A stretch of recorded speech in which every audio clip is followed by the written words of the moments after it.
This is the Andres Ryan Training Dojo classroom portion. We're going to be going over section 1 today, which is going to be an introduction as well as a view at the competition model, a general overview of the event in general, and what it means to be competitive. Now, this is probably the longest section of the book, but also the most straightforward. So I'll try not to be too repetitive on the concepts that you're already familiar with, but I will definitely go into why I'm bringing them up. So without further ado, let's get into it. We're going to be going over the event model itself, the judging model, what their views are based off of what they've been shown and based off their biases and whatnot. We're going to be talking about the concepts of the core fundamentals that you should be holding true to when you're building your routines and your shows and things like that. We're also going to discuss the concept of exceptional and some of the other things that come with performance day outcomes. We're also going to go over the uniform a little bit and then a little bonus concept at the end. So let's get into it. Now, my name's Andres Ryan. You guys are familiar with me. Here's a list of some of the cool guy stuff I've done in the past. This is more here to show you guys the amount of trial and error that I have had with competing, performing, building shows, working with different teams, and hopefully from the things that I've learned in the past, I'm passing the knowledge on to you guys so that you guys can have a lot more streamlined and successful approach at competing or performing. Now, the idea of this course is not just to get you guys good at WDC or the Nationals. It should help you be a better performer as a whole. A lot of these teachings are going to make you more of a professional as a performer in general. Okay, so based off of the information that I'm presenting, you guys should do better at Worlds. I can't promise anybody podium or winning, but if you do apply a lot of these concepts, you guys are going to do much better than you would have done without the information. So even if you're really experienced and you've been competing at Worlds for a couple years or the Nationals, I believe that there is definitely plenty of takeaways from this that is going to benefit you guys. Now, we're going to go over some of the things that are shown in the SOP, but that's not to say that SOPs change. That's not to say that a local meet might have different rules. So as much as we kind of touch on some of the rules and things like that, don't take it as verbatim because things might change over time. And I'm also going to pose a lot of questions that should help you guys kind of start building a routine, or when you're building segments and things like that, or when you're building a uniform. I'm going to pose these questions throughout the text that's going to help you kind of figure out those answers so that you can do better. Now, we're going to start with the basics. So, event concept. We're using a fully weighted weapon, 7.5 pounds or 3.4 kilograms, and that's at the world stage and at the national stage. If you're competing in high school, you've got a smaller pad with less minutes, and if you're at the professional level, it's a 40 by 40, 3 to 5 minutes. That might change slightly, it might not. It's been that way for quite some time, but these are the current parameters of doing your performance for that. Now, at a local meet, you might have less time, you might have more time. Either way, these are just the standard parameters for the main stage. Now, as far as what you do, okay, this is the list of everything from start to finish of what you do. You're showing up at the pad. They're doing the little clipboard handoff with the judge. They're taking their posts. You're going to go on. You're going to report in, report out, get off the pad, and they're going to start and stop time accordingly. Now, anything that you do within eyesight of the judges is gradable, whether you think it is or not. If you're sleeping in a chair in your uniform that you're performing with before you go on, they call your name and you walk up, I guarantee you that's going to be a lot less of an impressive first impression than compared to, let's say, this guy, Suchi Lin, who's in his honor guard uniform, who was locked up, 2 guys before he had to go on. Okay, and I think that did him well. And even though he had a pretty serious drop, this guy was in the medals round. So just note that anything you do, whether it's on the pad or off the pad, is gradable. And in most cases, it's the drill that doesn't carry the performance into medals round, it's all the things surrounding it. And we'll go into that a little deeper. Now, Worlds. It is held the same weekend as Nationals. Okay, it's usually the first weekend in May. WDC has anywhere from 10 to 50 competitors, while National High School Drill Team Championship has almost, depending on the year, anywhere from 2 to 5,000 competitors. Now, people that are qualified or people who have received shiny neck hanging things in the past, those guys might receive better slots, depending on how full the event is, or just the outliers that change from year to year. So keep that in mind. Mostly, this is an event. We have competitors mostly from the United States. There's a couple people that come from the outside of the continental U.S., including some countries abroad. But we could potentially see this change in years to come. Now, if the field is big enough, we're going to have a prelim round. If that happens, that means that whatever scores are made in the first round don't really count for anything besides getting in that top 10, top 12 position. Okay, so if it's a one round show, that first show, the only show, is what will be the deciding factor. Usually this happens if there's less than 30 competitors. Now, if it's more than 30 competitors, we're probably going to have a medals round. And it's not a guarantee. It's not even a guarantee that it won't happen the next day. It might happen the same day. In 2016, the performance happened the same exact day. So it wasn't just a who can do two shows, but it was also who's got the stamina to do two shows almost back to back. So things to consider. Now, Daytona Beach event concept, we're looking at the National High School Drill Team Championship that has been here for the last 40 years. 40 years plus now. And they're using military judges, about 10 or 15 of these guys, to grade all these events. Now, if you look at all the events, there's one solo armed exhibition event, and the rest are team events, from color guard, regulation, inspection. This is kind of the meat and potatoes of the event, and we're kind of putting it.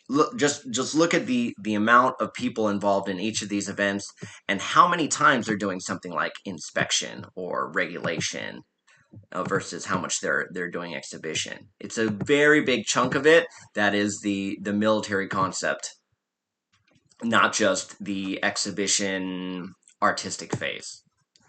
Okay, so for 2 to 4 days, these people are specifically grading manuals, whether that be regulation or inspection, or in general, they're doing the ceremony part of the drill. Not just the drill where we get to spin rifles and things like that, but there's the ceremonial part of it. And this is huge. No, this is why this is important. Okay?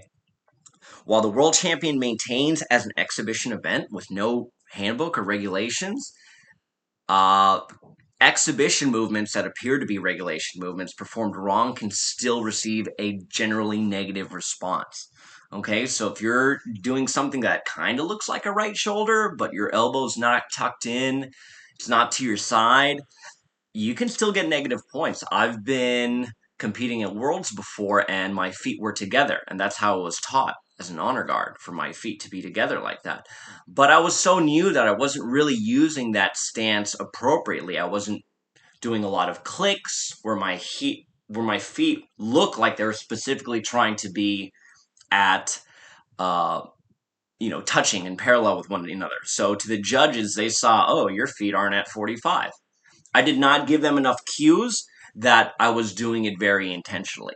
And we're going to go over consistency of stuff too that's going to help us feed into that score and not get marked negatively.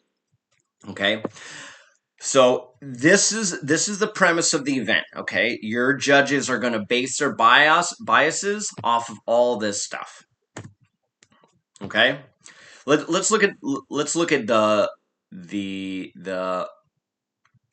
the type of person, the profile of the military judge. All right, so we've got a military service member. They could be a drill instructor. They may or may not have a background in drill and ceremony. It might be their first time as a judge. I mean, usually, you'll if you have a new judge, they won't be on such a difficult event to score, and they'll usually be put with a much more senior judge, as to help them through the process. That way, the next year they're a little bit more senior. Okay. Now, judges usually receive a comprehensive judge's brief. Okay. In Daytona, the briefing that they run is very extensive. At a local meet, it might consist of an hour or two with the judges before the meet starts. But for the most part, when we're looking at the main stage, that is Daytona Beach, the judges receive a pretty comprehensive briefing. Okay. The other thing we're going to be looking at is that the judges have a general understanding of military culture and discipline. Okay. So they're going to understand basic ceremony, basic military structures, formations, movements, togetherness. A lot of that stuff is not something that you need to have years and years of exhibition. They know what when a platoon looks tight because they've seen it before. If they've ever been to a Soldier of the Month board, they've probably had to do a little bit of dog and pony show with knocking and saluting and squaring off their corners when they walk and maintaining bearing while they close the door. I mean, a lot of these things, maybe cadets don't see as much as some of these military professionals do. Okay, if they've been in and they've got their stripes, the likelihood that they've been to a board or some kind of military ceremony, changing of command or things like that, they happen. Okay, and they're basing their biases off of what they know. If they only know the Tomb of the Unknowns and the military, the United States Silent Drill Team or something like that, that's still a good baseline for what they should be grading on. Okay. The other thing that I'm going to point out is that usually the judges are going to have a limited understanding of the advanced maneuvers. And even a guy like Robert Zyko, if you're not giving him time to process what he's seeing, if he doesn't have enough time to even write something down, it's going to get lost in translation. And we'll cover that more.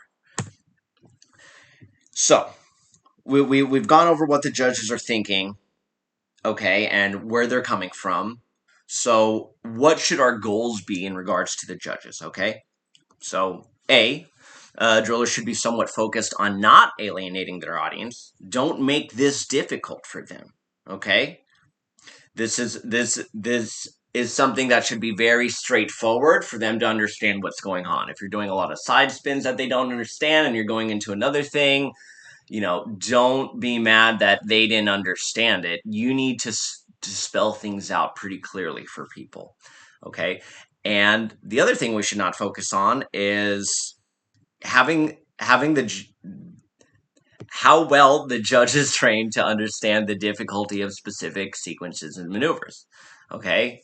It what you can't expect them to understand it, and then when you don't get the points you want, be mad that they didn't get it. You should understand that this event has been going on for the last 40 years and they've used the same kind of profile for these people, the same way that you would pull people from a jury. Okay, a regular person to decide a guilty or not guilty verdict based off of what's been presented should be able to do that.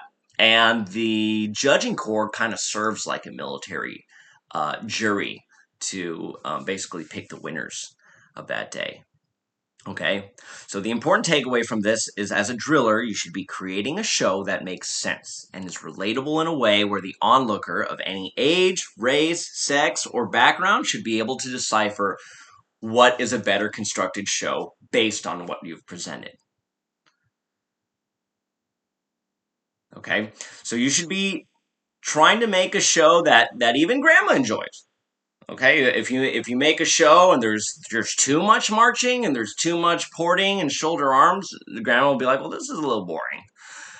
But if you do something where you're throwing it wildly, grandma might say, that kind of looked like it needed a little work. It's like it, you should kind of be using that a general audience as your baseline, on top of the military biases that the judges are going to have. So we've already said this, that a lot can be lost in the translation, okay? But what can we do to mitigate that, okay? Maybe the visual effect that you've created isn't obvious enough. Like I mentioned about my feet being together when I would close instead of at 45, I was not making it obvious enough that my feet were specifically going together, and I could do that by doing excessive amount of cheater clicks and things like that. I could make sure that I give my audience enough time to absorb the content as well. If I do one move and then another move and then another move, I mean that, first of all, if I drop the last move, that whole segment is now shot. But if I do a big move and then I pause so people can clap or do whatever, or even just put a tick mark on their clipboard, it's important to give your audience time to absorb the content, okay? Staging is also going to be an important part of the experience. If you're doing a aerial facing the back of the floor in the back right corner or something like that, who are you performing that for, right? Are you doing aerials marching up the center of the floor so that it's optimal view for your head judge, for your other judges, for the audience that's at the bleachers? All that stuff should go into consideration when you're scripting your show. Okay, and then the other thing is you don't just have to have difficult maneuvers, but you can have maneuvers that kind of give that illusion of difficulty or danger, and that'll also help kind of increase that showmanship score and give your audience something that's a little bit easier to read. Okay. Now, a sequence or single maneuver should be able to check off several boxes to achieve full points. Okay. So if you've got a really difficult move and landing that move gives you difficulty points, it could be hurting you in a lot of other boxes. Okay. If a maneuver is very difficult, but also isn't displaying military handling, bearing, precision, military flavor, you're not going to be maxing out that difficulty score box regardless. Okay, so let's go back a step and let's look at the core fundamentals. All right, this is kind of and these terms are arbitrary. I don't want you to focus too much on the words themselves, but keep these in mind as far as when you're creating stuff, that everything should have nuances of these four core fundamentals, which is going to be intent and control, execution and discipline, posture and bearing, cadence and unity. Okay, and that cadence and unity doesn't necessarily have to be with multiple people. Okay, is your head snapping to the front when your feet are closing? Are your feet closing and then you're throwing an aerial? Are you doing things that have unity in them? And that's just from an individual's perspective, as well as a 2-man event, 4-man event, etc. Okay, if you throw something difficult, all right, where deliberate intent, did my hands pin intentionally, or was one flailing while I was doing the throw? Was my body in control? Was the throw look like it was in control? All of these, you can kind of run through these four on any segment and kind of check the boxes as far as yes, I that does do that, or yes, it does display that, or actually I think it really hurts my execution, or I have to break bearing to do it. It's like, well, maybe we can reconsider, right? So these concepts executed at a high level across the board will actually prevent the loss of points. Okay, the exceptional column in the score sheet requires these four concepts to be at the forefront of construction in order not to lose points. Okay, so by maintaining that score and that exceptional opinion in the eyes of the judges for the entirety of the routine, that's honestly going to be the hardest part. But if I can allow my judge to enjoy the show and he doesn't have to grade.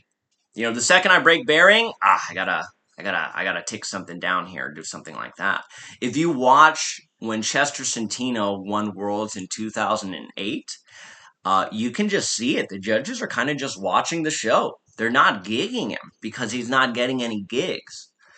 And for that, like I said, we're going back to this event concept. You're grading and you're standing on your feet all weekend long, and you're basically just having to like put red marks down the line on people. But if you can sit there and enjoy the show because you're like, hey, he's not breaking bearing, he's got good execution, he's got good marching, it becomes super enjoyable for the judge, and we start seeing that perfect run multiplier. Okay. Now, the concepts that we discussed are something that the judges are 100% familiar with. Like I mentioned, the things that they've seen in their careers as military members, they can definitely determine what is discipline and posture and bearing and all that. Okay, so now we're gonna look at the top of the score sheet right here. Okay, so we've got poor, average, and exceptional. All right. Now this is at the top of the score sheet. You also notice this is where you initial, driller's name, and the judge's initials as well. All right. So he starts here. All right. Now when we're looking at this, okay, poor, that means you didn't do good. Average is you look like everybody else, and exceptional. That doesn't say great. That doesn't say really good. It says exceptional. Okay. So what is exceptional to us? Okay. Usually people save that term for their best and their brightest, like the best. Okay. Oh yeah, this is my exceptional student. Probably the one that's got all A's and whatnot in the class. They're not just being like, oh, all my students are exceptional. That's not really how we're using the term here. Okay. So it's kind of like, was that the best report in or report out I heard all day? Was that the best uniform I saw? This is a little bit maybe graded later down the road, but overall impression, they can kind of get a gist of what you're about to do before you even perform. So the judge might kind of already have these three boxes filled out. Okay. And if you can stay in this column, it's like being in the fast lane, the highway. A lot easier to just go down the line. But if we're in the poor column on report in or appearance, it's going to be you almost got to change lanes. The next one, he might give you something here, might give you overall impression, might give you routine, but it's going to cost you a couple boxes to even get to that exceptional box to have a good score.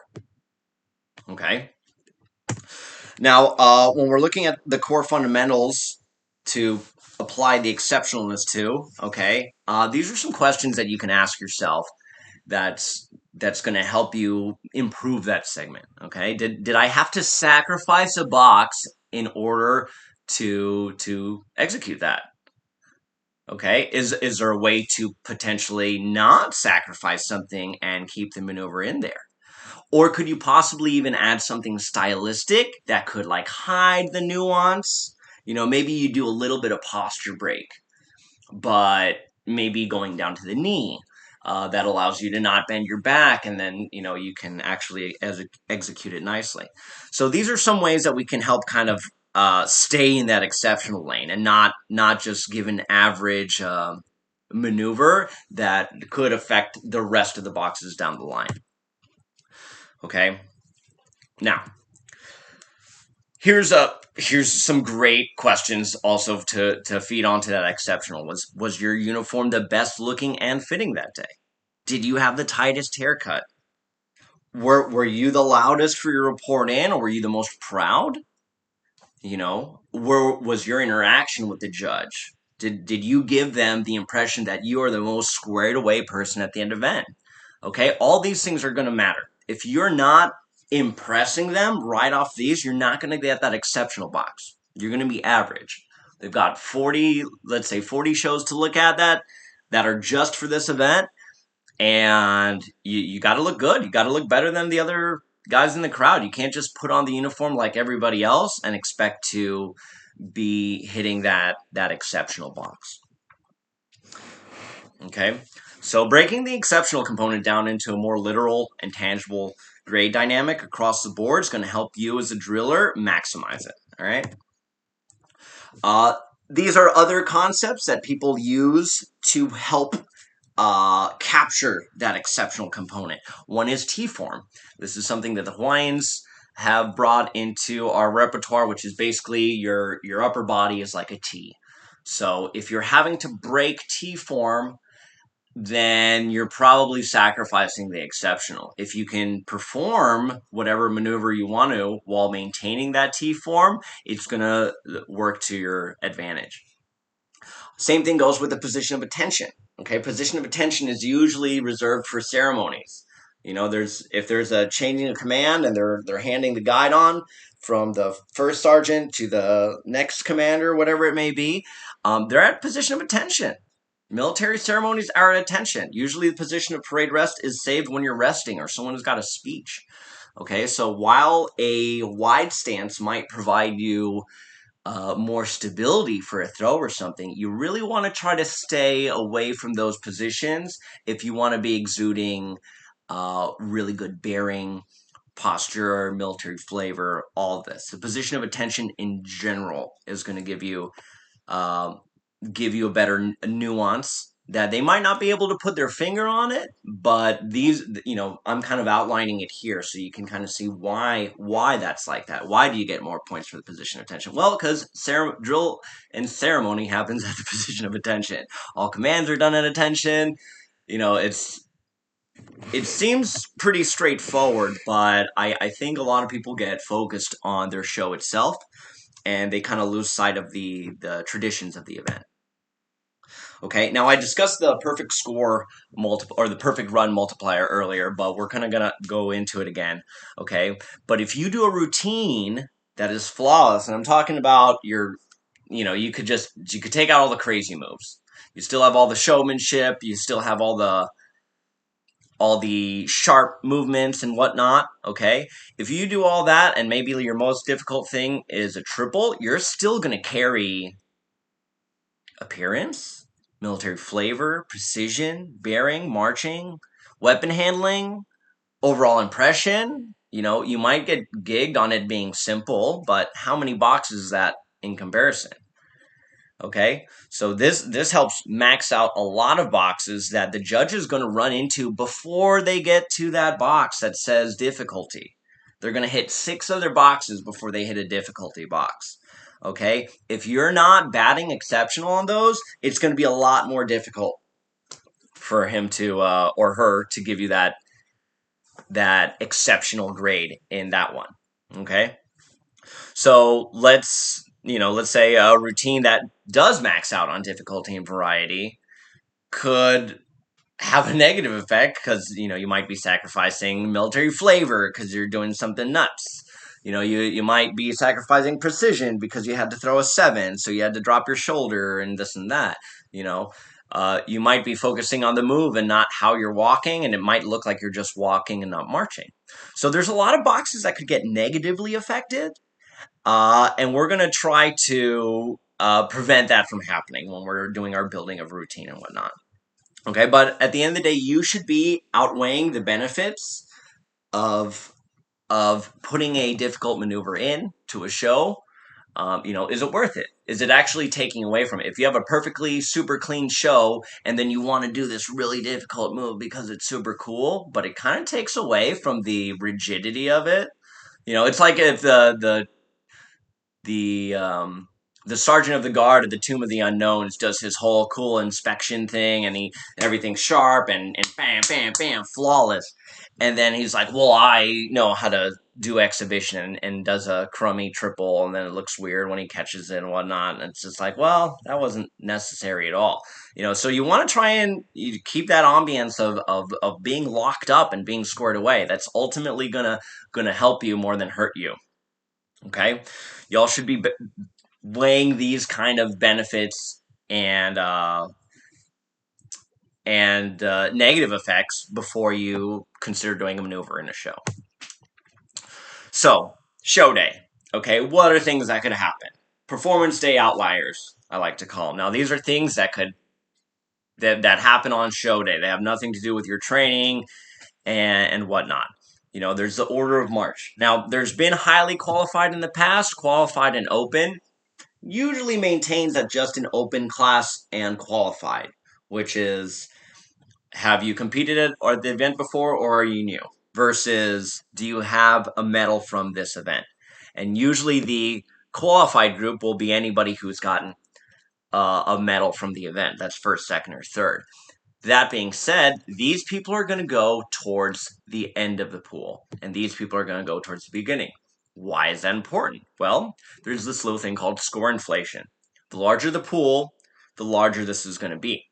So if I've got 30 guys to grade, and then I've got a guy that goes first, what is the likelihood that I'm going to be giving this individual 30s or 15s in those boxes in that exceptional?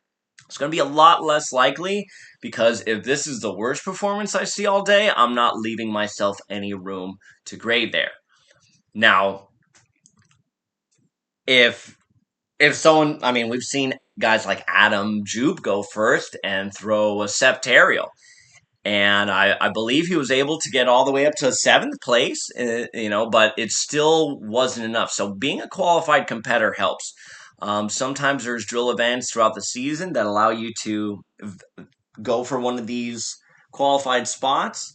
But if that's not the case, well, the idea is to make it on that podium, and then the year afterwards, or the year after that, actually win, because you get a later slot in the pool and a higher chance of getting better points. Okay, so that's stuff that could happen on game day. You'll find out when it happens. You might just get a bad draw, and even though you're a qualified competitor, you're going, 10th. Okay, it's not going last though, which is significantly different. If you're going at the end of the pool, they have no worries about, I'll just max out this guy on points. You might even, if you go last, there might be a judge that just goes 30 down the line because it was a great show, and he's not realizing how much he's inflating your score over the other guys. So that happens too. Okay. The other thing is competitors. You're going to be doing this with other competitors that have completely different styles and nuances than you.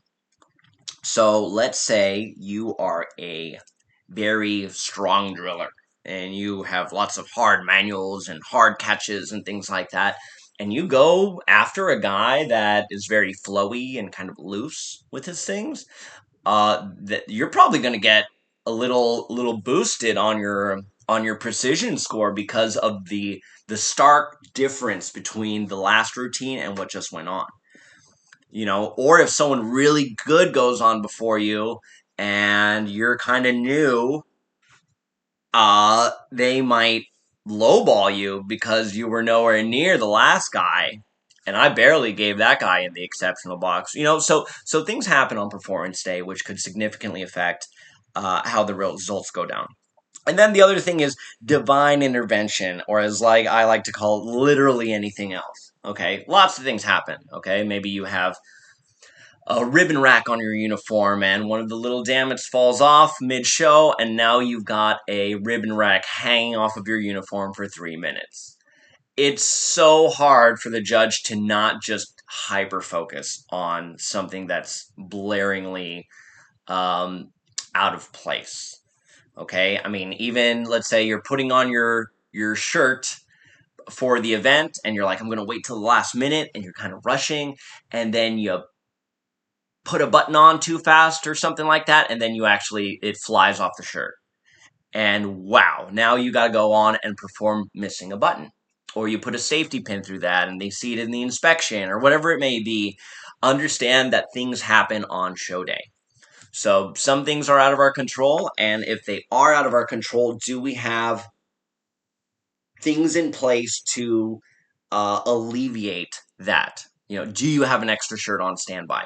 Do you have an extra this? Are your ribbons locked down completely? Yeah, they're actually locked and super glued into place. You can have all kinds of different ways to make sure, is your belt buckle potentially going to scratch? Do you have tape over it to protect the shine on it? Are you taking it off right before performance, or you're keeping it in a nice little box before you go out? There's certain things that you can do to help make sure you're successful on performance day and mitigate these outliers to the best of your abilities. Okay, now let's go over the concept. We got a nice picture of Reese Fitzgerald here in the River City Drill uniform. This is a typical uniform that we see on the performance pad. It's a short sleeve button down with a cord or some kind of accoutrement. You got a stripe going down the side with some low quarters and a beret. The beret is great because it stays on your head and gives you the most visibility as well. Okay, so other things we see here is his shirt is nice and tailored. It's pressed. His shoes look tight. The edges are dressed. Okay, nice and kept. Okay, the other thing is grooming here. He's got a really tight haircut.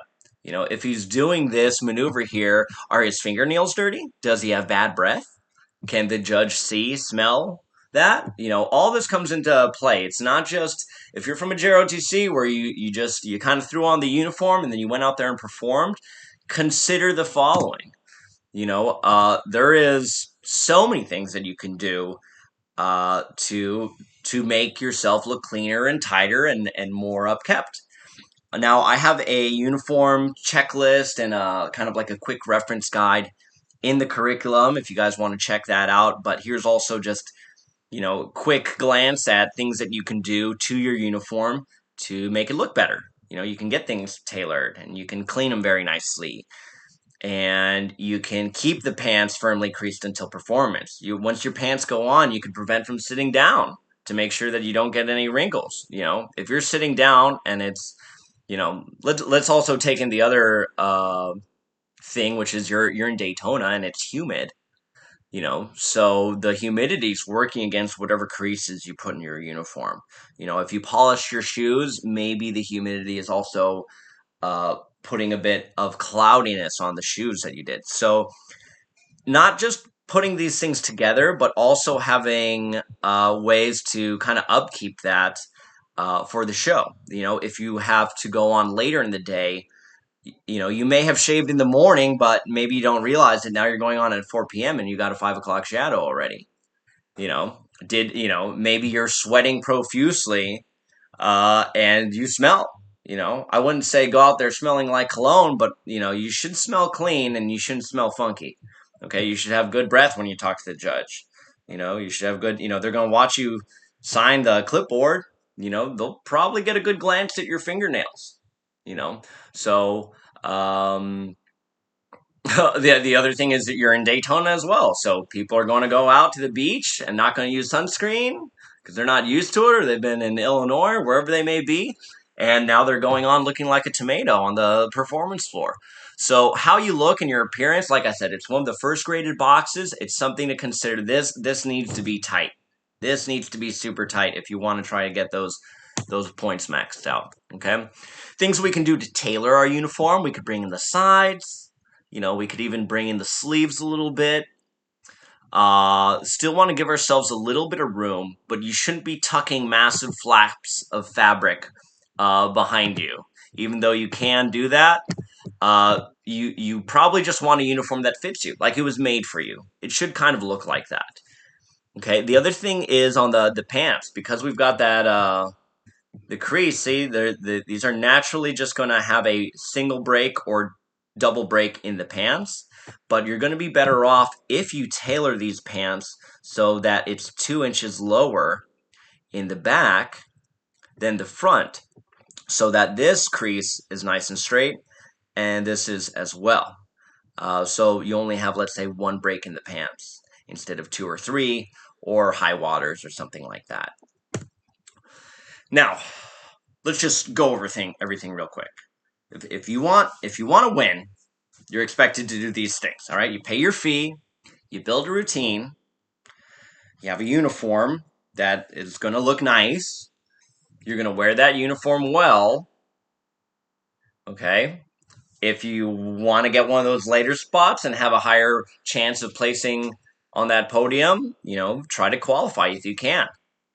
Okay. You're going to want to check in to WDC the day prior. You're going to perform, be a finalist, perform a second time, and beat out the finalists in that round. And then you attend the award ceremony, and then they hand out medals, and hopefully you get one. At a minimum, this is the minimum requirement. Okay. Now, this is arguable because you could say, well, I went out there and I didn't construct a routine and I still did well. Okay, well, that's in spite of, not because of. If you want this, or if you want to do well, you should be doing all this, including this guy. Okay, and I'll go into later in the section as far as what this does, and it's not just about the routine, but head state, head space, and things like that. Okay, so that's the bulk of chapter 1. We've gone over the what's required of you as a competitor, what a uniform looks like, what are the parameters of the event itself, and what your judges are basing their biases off of. Okay, so all that being said, let's do this little case study where we look at the sentinel concept. Okay, so what would the ideal world drill champion look like? If you're a military judge and you're going to WDC or the Nationals for the very first time, and you got to think, wow, I got to choose a national drill champion, or wow, I got to choose a world drill champion. What does that look like? Okay. Now, I think the first thing that comes to people's mind when they think about this is kind of like the pictures in front of you right now. They're either thinking of the Sergeant of the Guard from the Tomb, or maybe one of these honor guards in Asia. This is in Taiwan, or maybe it's the inspector of the silent drill platoon and how sharp and rigid and strong he is. That might be what's going through the competitor's head, or through the judge's head. So if you look at all these tight uniforms, they fit these guys well. They're wearing it right. Their hats are perfectly level. These hats are perfectly level. All right, their fists. These are C fists. Everybody's kind of locked on across the board. Okay, but on top of that, this whole outfit, this whole dog and pony outfit, what are we actually looking at? Okay, so there's a big difference between independent drillers and sentinels. All right, these guys are employed full time. So they're showing up to work at 5 a.m. They're doing their fitness, they're doing PT, and then they're going home, and then or to their barracks room, and then they're getting ready, and then they're putting on their uniforms, and they're doing their ceremony, and they're standing at attention for an hour before they're doing it. And if they need a new set of gloves, they can always go to clothing and sales and get a new pair. And also these guys are wearing full dress jackets too, right? So these are wool jackets. These are not exactly the most comfortable to drill in and whatnot. Okay, so there's actually quite these are thousands of dollars worth of equipment. Okay, these wood stocks, these chrome weapons, this nice jacket, all these gold buttons that have the eagle, globe, and anchor, this service cap. A lot of this is really expensive. So as much as we'd like to well, then I should just do this. If that's what the textbook World Drill Champion looks like, then I should do that. Well, easier said than done. A lot of this is really expensive, and they also have extras and kind of a lot of things set in place to deal with contingencies and things like that. So as much as I'd like to say, yeah, go out there and be a tomb guard and then you can win, it's not that simple. The concepts like I said of the standing proficiency, that kind of stuff you can kind of apply it. If you're like, well, if this guy would be there, kind of on the marks, waiting to do his thing, for any of these shows, he would probably do the same thing at World Drill Championship, and that same kind of nuance is what's going to make this guy the better competitor and give that better overall impression. They're not sitting in the bleachers with their friends and joking around and then, oh, I gotta go. And it's you gotta take it as serious as these guys are taking their job seriously. Okay, so something to consider. if you can pull it off, if you've got the materials to do it, some would argue that that's not necessarily fair, but it's a little bit of a military beauty contest. We're if you want to get a hat like this, they're not pulling this out of the box. They're taking this out of the box. They're putting a build up in it, and they're dressing this up so nice and neat. They're putting edge dressing on these black areas and the uniforms and everything. There's a lot of meticulous care on all this stuff. There's usually these little cloth keepers here, and those get removed, and then we take brass and we clip it over here, and then we shine this brass until it's a mirror finish.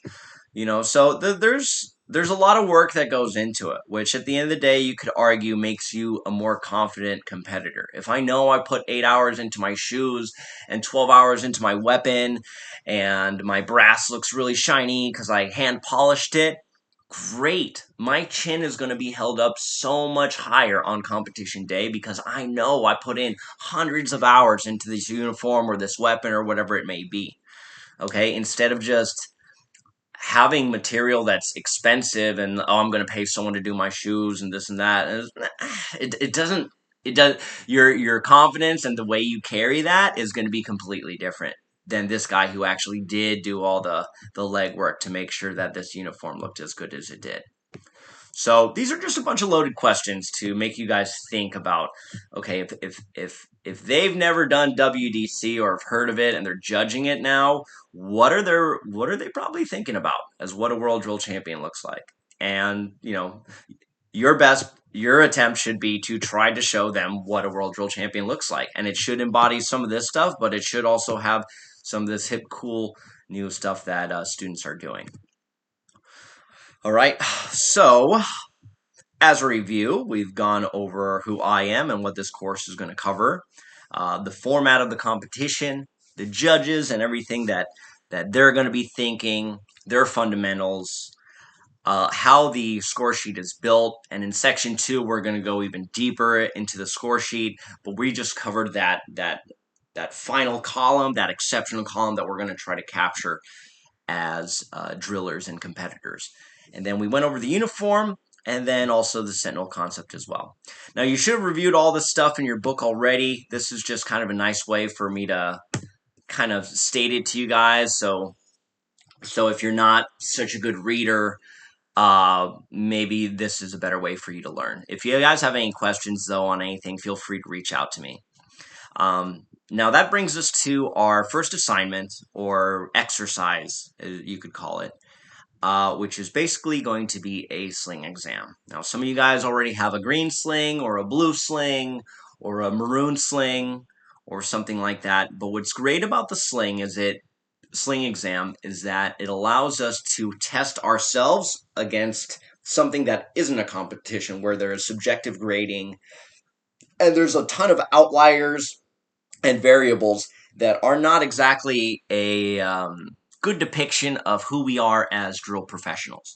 So this is basically an opportunity for you to take your professional driller abilities, and we're going to try to outline them as best as possible. Okay, I'm super proud of my blue sling exam and my black sling exams. Now, my black sling exam, I'm barely making it through the exam. My blue sling exam, I was trying to have a perfect score on that one. And for this assignment, you guys are going to try to do that. Now, you guys might be new to the drill scene. Maybe you don't have a nationals performance. Maybe you don't have a WDC performance. But what you can do is start building your resume as a driller. If you want to coach people and things like that, it's like you should be able to show good examples of what a drill professional is like. And this is a great way to do it. So if you normally did it in training clothes to do, let's say, your blue sling exam, let's think about putting on, let's say, a Class B uniform or something like that and doing a green sling exam. I know my limit is blue, but let's go down one level and try to do it perfect. Okay, let's have good filming, good angle, lighting's good. The maneuvers should be able to be done perfectly. Okay, so there's further instructions that are in the assignment itself that you guys can check in the curriculum folder. Okay, but this is a really good way for you guys to demonstrate your understanding of exceptional drill. Okay, so I'd love to see everybody have a perfect sling exam for the highest level of sling that you could do that with, and put it on your YouTube. Start building yourself as a drill professional. And, this doesn't have to do with competing. The only person you're competing against was yourself. Okay, so that about does it for this block of instruction. Okay, I hope this was helpful. If you guys have any comments or concerns in regards to wanting to see more or needing more things explained to you, feel free to reach out. But yeah, that's about it. So as always, be safe, guys. Happy drilling, and I'm excited to see some of your guys' exercises come through. All right, y'all take it easy. Peace. Have a great weekend.